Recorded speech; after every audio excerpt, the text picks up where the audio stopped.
కృపతో శుభోదయం అనే ఈ యొక్క ఉదయకాలపు ఆధ్యాత్మిక కార్యక్రమానికి మీ అందరికీ శుభాలు పలుకుతూ ఉన్నాను. ఈ దినపు వాగ్దానాన్ని మనము జ్ఞాపకం చేసుకుందాం. కీర్తన గ్రంథం 84వ సంకీర్తన 11వ చరణములో ఉన్న ఈ భాగాన్ని ఈ దినపు వాగ్దానముగా మనము జ్ఞాపకం చేసుకుందాం. యథార్థంగా ప్రవర్తించే వారికి ఆయన ఏ మేలు చేయక మానడు. నీకు మేలు చేయక కదా, మేలు చేసే దేవుడు, మేలు చేయకుండా ఉండే దేవుడు కాదు ఆయన. ఖచ్చితంగా నీకు మేలు చేసే దేవుడు. ఆ దేవుణ్ణి ఈ దినాన్ని మనము ఆరాధిస్తున్నాము. ఆ గొప్ప దేవుణ్ణి మనము బిడ్డలుగా మనం ఉండడము అన్నది మనకి ఆశీర్వాదకరము కదా. దేవుడు మేలు చేయక మానడు, ఆయన తప్పక మేలు చేస్తారు అనే విషయాన్ని లేఖనాలను బట్టి మనం జ్ఞాపకం చేసుకుంటున్నాం. ఎవరికి మేలు చేస్తారు అనే ప్రశ్న కూడా మనం వేసుకోవాలి. అవును, ఎవరికి మేలు చేస్తారు?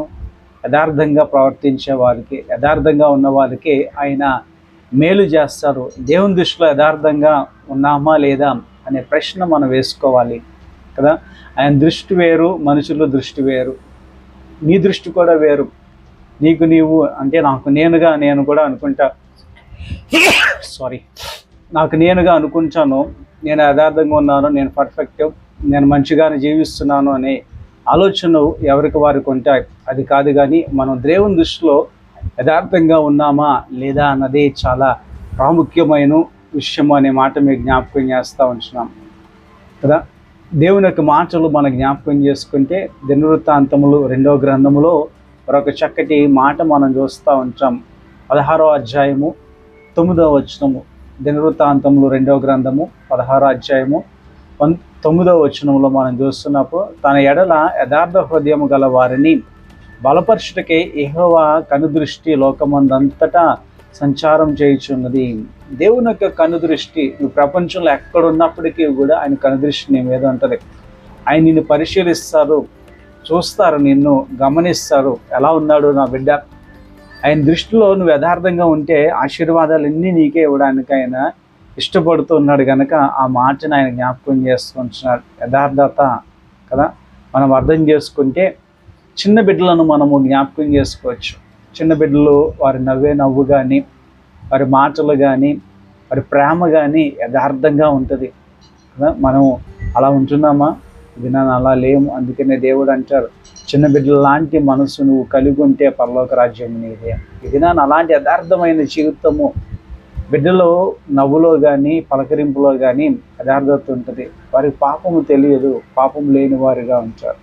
అలాంటి యథార్థమైన జీవితం నీలో ఉంటే ఆయన నీకు మేలు చేయకుండా ఉండలేరు, ఖచ్చితంగా మేలు చేస్తారు అనే మాటను ఆయన జ్ఞాపకం చేస్తూ ఉంటున్నారు. ప్రసంగి గ్రంథం 7వ అధ్యాయము 29వ వచనంలో అక్కడ చూస్తున్నాము. ఆ భాగాన్ని మనం గమనించుకుంటే ఏమనగా, దేవుడు నరులను యథార్థవంతులుగా పుట్టించును కానీ వారు వివిధ తంత్రములు కల్పించుకొని ఉన్నారు. దేవుడు మనల్ని యథార్థవంతులుగానే చేశారు, కానీ ఈ లోకంలోకి వచ్చిన తర్వాత, ఈ లోకంలోకి వెళ్ళిన తర్వాత మనము రకరకాల తంత్రాలు అవి చేసుకుంటూ మనము జీవితాలు పాడు చేసుకుంటూ దేవుని దగ్గర యథార్థతను కోల్పోయిన జీవితాలుగా మన జీవితాలు కనిపిస్తూ ఉంటాయి కదా. సామెతల గ్రంథము మనందరికీ తెలుసు 28:13లో ఉంటుంది, అతిక్రమము దాచిపెట్టేవాడు వర్ధిల్లుడు, కానీ వాటిని ఒప్పుకొని విడిచిపెట్టేవాడు కనికరము పొందుతాడు అన్నారు. ఈ దినాన్ని మనం దేవుని దగ్గర కనికరాన్ని పొందుకుంటే, యథార్థమైన జీవితాన్ని మనం కలిగి ఉంటే, మనం చేసిన తప్పులను మనం ఒప్పుకుంటే ఆయన మనలను ఆశీర్వదించే దేవుడిగా ఉన్నారనే మాట మనం జ్ఞాపకం చేసుకుంటున్నాం కదా. నీ కష్టార్జితము నీ దగ్గర ఉండట్లేదు కదా. ఈ చేతితో తెస్తున్నావు, ఇంకో చేతిలో ఉండిపోతుంది. తీసుకొస్తున్న సంపదన అంతా ఇంట్లో కనిపించట్లేదు అనే బాధ నీలో ఉంది. దేవుని దగ్గర యథార్థంగా మనం ఒప్పుకోవాలి. అయ్యా, అందుకే ఆ మాట జ్ఞాపకం చేసుకున్నాం కదా.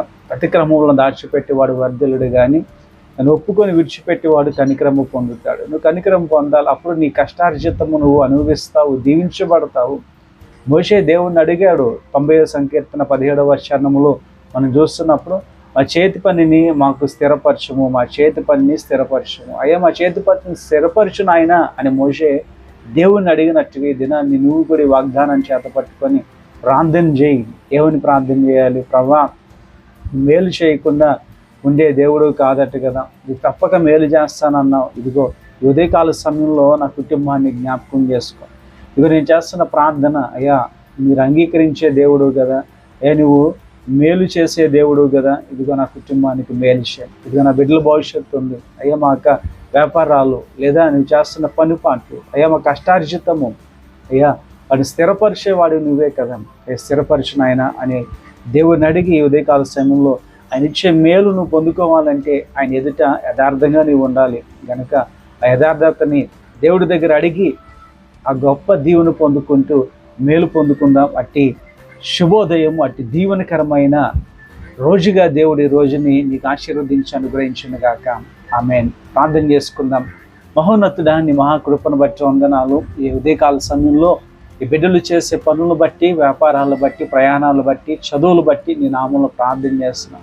ఈ దినము బిడ్డలు చేసే పనులన్నిట్లో మీ తోడ్పాటునివ్వండి. మీరు ఇచ్చిన వాగ్దాన ప్రకారంగా మేలు చేసే దేవుడు గనక ఈ దినం అంతట్లో నీ బిడ్డలకు మేలు చేయండి. ఇన్ని మహిమపరిచే బిడ్డలుగా నీ బిడ్డలను ఆశీర్వదించండి. సమస్తము దీవెనకరంగా మేలుకరంగా చేసే నీ బిడ్డలను బలపరచమని యేసు నామములో అడిగి పొందుకుంటున్నాము తండ్రి. ఆమేన్. త్రియేక దేవుని దీవెన సదాకాలం మీకు, మీ కుటుంబాలకి తోడుగా ఉండునుగాక. ఆమేన్. ఈ మాటలు బట్టి దేవుణ్ణి స్తుతిస్తూ ముందుకు సాగుదాం. దేవునికి స్తోత్రం.